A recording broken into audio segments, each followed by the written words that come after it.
Olá, meu nome é Daniel Raiol e bem-vindos a mais um Raiol Gastronomia aqui na Chef TV. E aí, já deu para vocês terem uma noção do que vai ser o programa de hoje? Pois é, vinhos. Eu fui até Napa Valley, na Califórnia, lá nos Estados Unidos, e gravei uma matéria muito bacana para mostrar para vocês.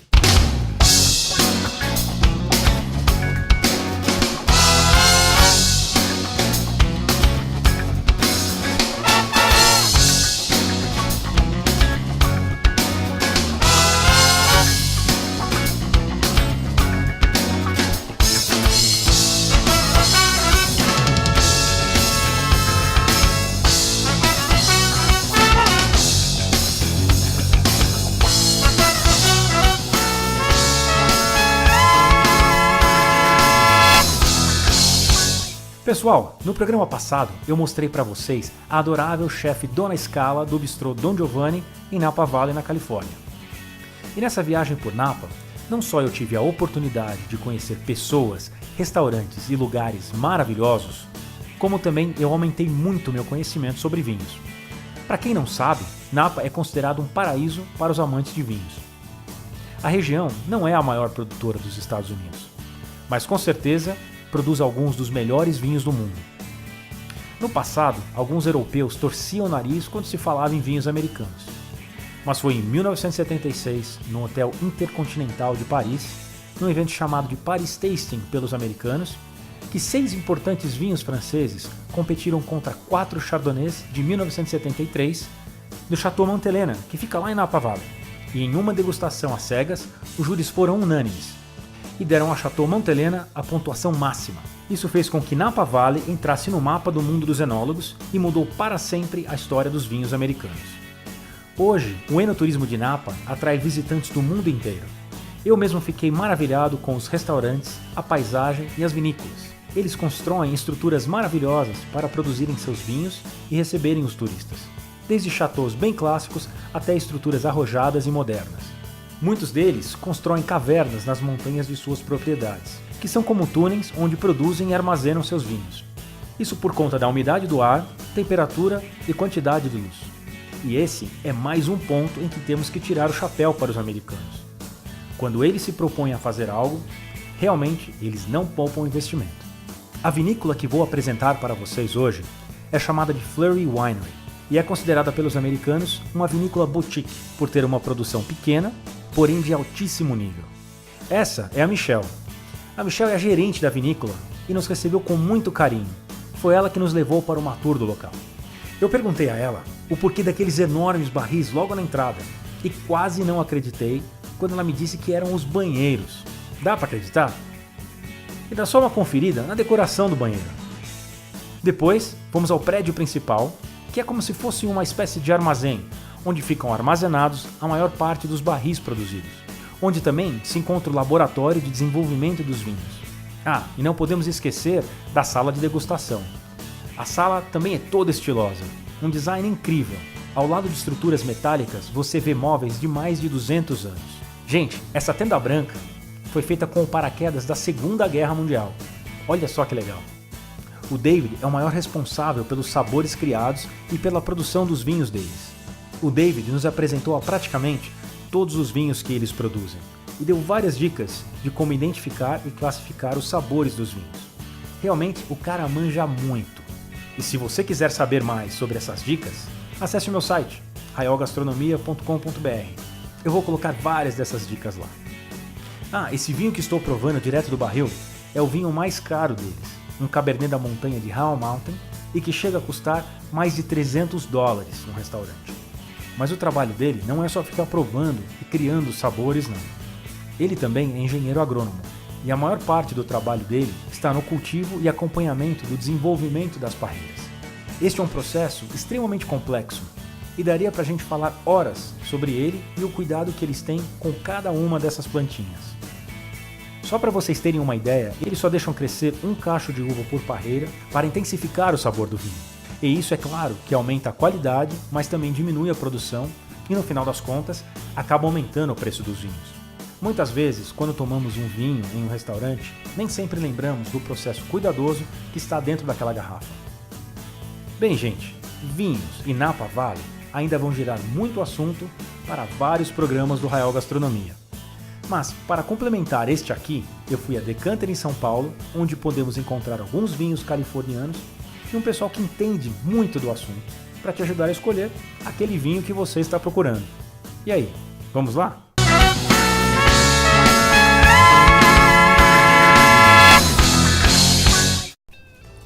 E aí, pessoal, gostaram do programa lá em Napa Valley com o pessoal do Fleury? Bacana, né? Você viu que só como eles tomam aquele cuidado especial com todas as uvas, com a forma como eles guardam o vinho, com todo o cuidado que vai desde do começo até a hora que a garrafa chega aí na sua mesa.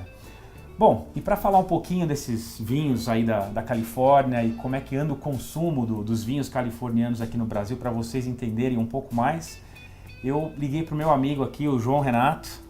Obrigado, João, por receber a gente. Prazer. O João, ele é gerente aqui da Decanter, que está recebendo a gente. João, antes de mais nada, obrigado mais uma vez por receber a gente aqui. E me fala um pouquinho, como é que anda o consumo de vinhos californianos aqui no Brasil? A Decanter, por exemplo, tem um portfólio bastante grande de vinhos. Hoje nós temos 20 vinhos, 20 países, 20 países. Do mundo, países produtores, Velho Mundo e Novo Mundo, Europa, Estados Unidos. E os Estados Unidos ainda é um dos últimos do ranking. Mas por que você acha que esse consumo ainda dos vinhos californianos é tão baixo no Brasil? O que a gente tem de dados de informação é que o vinho de qualidade produzido nos Estados Unidos poderia ser todo ele absorvido internamente. Então, os Estados Unidos já não faz um grande esforço para exportar. Sim. Somado isso a grandes taxas, a altas taxas de importação e impostos, cargas que nós temos no Brasil, faz com que o vinho americano chegue com um preço bastante alto e pouco competitivo. E o que você considera um preço alto? Porque, assim, na média, eu acredito que deva ter um estudo disso, né? E vai variar muito. Mas, em média, qual que é onde fica o preço versus consumo no Brasil? Qual que é o preço, mais ou menos? Olha, o consumidor brasileiro está aprendendo a tomar vinho e tomando, graças a Deus, cada vez mais. Mas ainda tem um consumo pequeno, se comparado a países produtores, por exemplo. Ou seja, o brasileiro consome em média 2 litros por ano, per capita. 2 por ano. 2 por ano. Enquanto países assim como nossos vizinhos chilenos e argentinos consomem mais de 30 litros por ano. É verdade. Então, por mais que a gente esteja aumentando o consumo, ainda a gente está aprendendo a tomar vinho. Então, quando você está aprendendo a tomar uma bebida ou consumir um produto novo, você começa pelo preço mais baixo. Você tem que aprender. O pessoal tem que aprender, né, a tomar. Vinho faz bem, né, não Claro. é tão caro assim, Exatamente. muito melhor do que... Hoje, pelo contrário, hoje já está competindo diretamente com a cerveja, né? Você já vê jovens preferindo vinho do que cerveja. Mas isso tem que ter um preço bastante acessível, né? Então, quer dizer, um vinho hoje de 20, 30 reais é o grande volume que nós vendemos. Eu sei que nos Estados Unidos, eu morei lá há muito tempo, então estou mais acostumado, né, com a tradição e com os preços de lá. Eu sei que o vinho ele chega para o consumidor a um preço muito mais acessível pelo que ele custa para o produtor do que no Brasil. O que eu escuto dizer aqui, por exemplo, se você vai numa... Eu vou dar um exemplo para você. Lá nos Estados Unidos, quando você vai num restaurante, você pede uma garrafa de $30, vamos supor, essa garrafa custou para o restaurante por volta de $10, né? Então, pelos custos deles, é mais ou menos isso que eles colocam. Eu sei que no Brasil esse lucro é muito menor para o restaurante. Exatamente. Eu estou errado ou não? Não. Se ele está pagando 30 Hoje, reais... se um restaurante compra um vinho e coloca 3 vezes mais, fica muito difícil de vender. E uma coisa que eu quero deixar claro, pessoal, é que às vezes a pessoa não tem essa noção, né? Tá falando, nossa, mas uma garrafa custa... Né? A gente não está nem falando daqueles super caros, vinhos de milhares e milhares de dólares, porque existem. Né? Mas às vezes o cara chega, digo até nos Estados Unidos, uma garrafa de $100, ou aqui no Brasil uma garrafa de 200, 300 reais, mas às vezes a gente não tem noção, né, como foi isso que você viu no programa lá de Napa Valley, o cara cuidando daquela parreira, ele corta 2 cachos para deixar um só se fortificar, ele tem aqueles ventiladores, né, que buscam a brisa que vem lá de São Francisco para circular o ar quente debaixo da parreira e ter aquelas noites frias e dias ensolarados, né? Dias quentes, né? Isso o terroir, né, que a gente chama, que essas Sim. condições climáticas de solo, clima, temperatura, influencia muito e faz com que, dependendo da localidade do mundo, o produtor tenha que ter várias ferramentas como essa de buscar buscar clima, buscar vento, né, para a parreira sobreviver. Então, vinho, para você que ainda não teve a oportunidade de conhecer muito, de provar vários vinhos, é uma coisa que cresce em você. É uma coisa que você começa... Como tem esses diferenciais, essas particularidades, quanto mais você estuda e gosta de vinho, mais uma viagem para o país, conhecendo a geografia e a história daquele país, você vai buscar, né? E claro, o brasileiro com a economia estável e a favor como está, tem viajado cada vez mais para fora do país. E isso faz, quando ele volta, ele quer consumir mais vinho.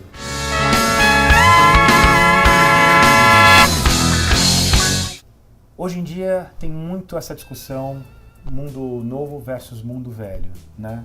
Então, antes de mais nada, eu queria que a gente explicasse um pouquinho pro pessoal de casa, que a gente está aqui falando mundo novo, muito velho, tem muita gente assim falando, o que esses caras estão falando, né? Então, eu queria que a gente desenvolvesse um pouquinho isso, falar sobre mundo novo e mundo velho, e se você acha que o brasileiro tem uma preferência, se acha que ele está indo mais pro lado do mundo novo ou se ainda é meio a meio? Tá. Bom, basicamente, a gente divide os mundos do vinho em dois, o velho e o novo. É fácil de explicar porque o velho são 4 países, basicamente. França, Itália, Portugal e Espanha, que são países que há muitos séculos tratam o vinho de uma maneira um pouco mais profissional, um pouco mais preocupada, e tem leis que definem regiões, como chamar o vinho reserva, enfim. O tempo que ele passa no barril, o tempo que ele passa, né, pelo carvalho, tudo isso é muito bem definido por leis. Então por isso a gente chama esses 4 países de velho mundo. Então o restante do mundo todo seria o novo mundo do vinho. Então, me fala um pouquinho dos vinhos que você tem aqui. Eu vi que você tem, olha só, esse Pinot aqui. Eu adoro o Pinot americano, principalmente agora eu vou até fugir um pouquinho da Califórnia. Oregon faz uns Pinots fantásticos. Esse é Russian River, não é? Isso. E fala um pouquinho desse aqui para mim. Os Pinots californianos são fantásticos, realmente eles têm o terroir, que é aquelas condições climáticas muito propícias para a produção do Pinot Noir. Outro vinho, outras uvas interessantes e representativas dos Estados Unidos são a Cabernet Sauvignon. Muito forte. A Zinfandel, que os Estados Unidos é bem conhecido pela produção de vinhos com Zinfandel. E a Chardonnay, como a gente acabou de falar, do Chateau Montelena, dos vinhos bem pontuados da degustação de 76. A Vacerina, eles fazem pro Screaming Eagle, que é um vinho que no restaurante nos Estados Unidos vai custar $3.500, $4.000 a garrafa. Eles fazem um Chardonnay que chama Vacerina, que é fantástico, né? Maravilhoso. Aí que a gente começa a falar de um assunto que a gente gosta aqui, e aí vai desenvolvendo. Chardonnay é muito bom, né? Você falou de Zinfandel, o Fleury, eles usam, tá crescendo muito nos Estados Unidos o consumo dos vinhos fortificados, dos vinhos, né, chamados vinhos de sobremesa. E eles usam bastante Zinfandel para fazer sobremesa. Para vinho de sobremesa. Bem provavelmente porque a Zinfandel costuma ter um teor de açúcar muito alto e aí na fermentação consegue até sobrar um pouquinho e deixar o vinho doce. Agora eu vou fugir um pouquinho do que a gente está da pauta aqui. Desculpa, mas eu vou fugir um pouquinho porque a gente está aqui de verdade na Decanter. Eu estou olhando aqui, eu estou conversando. Você pega aquela garrafa ali para mim, eu queria que você falasse um pouquinho. Que isso aqui é uma paixão minha. Esse é um vinho da Hungria, correto? Esse, para muitos conhecedores, é o melhor vinho de sobremesa do mundo. Eu adoro isso aqui. Um Tokai húngaro. Como é que se dá? É um fungo que acontece eles colocam numa caverna. É um fungo chamado Botrytis cinerea, que ataca de acordo com condições climáticas favoráveis, então você não consegue prever ou induzir esse fungo, ele simplesmente acontece coisas do mundo do vinho. Por isso, né? Quanto está uma garrafa dessa? Esse na faixa de R$600 a garrafa, de 500 ml. Mas é porque você não consegue fazer isso, né? É que nem trufa, você não consegue produzir. O rendimento do vinhedo é baixíssimo, né? Eles cortam, deixam 2 cachinhos por videira. Realmente é um néctar que deve ser apreciado em algum momento da vida, a gente tem que tomar. De mel, às vezes. Muito mel, se você muito tiver floral. Vontade de comer foie gras com um Tokai, é uma coisa... Exatamente, harmonização clássica. E a questão dos putúnios, eu queria falar rapidinho disso, porque isso é uma paixão minha. Putônios é uma medida, vamos pensar em um cesto, então seriam várias medidas, vários cestos de uva para se fazer uma mesma garrafa de vinho. Resumindo um pouquinho, tá? Sim.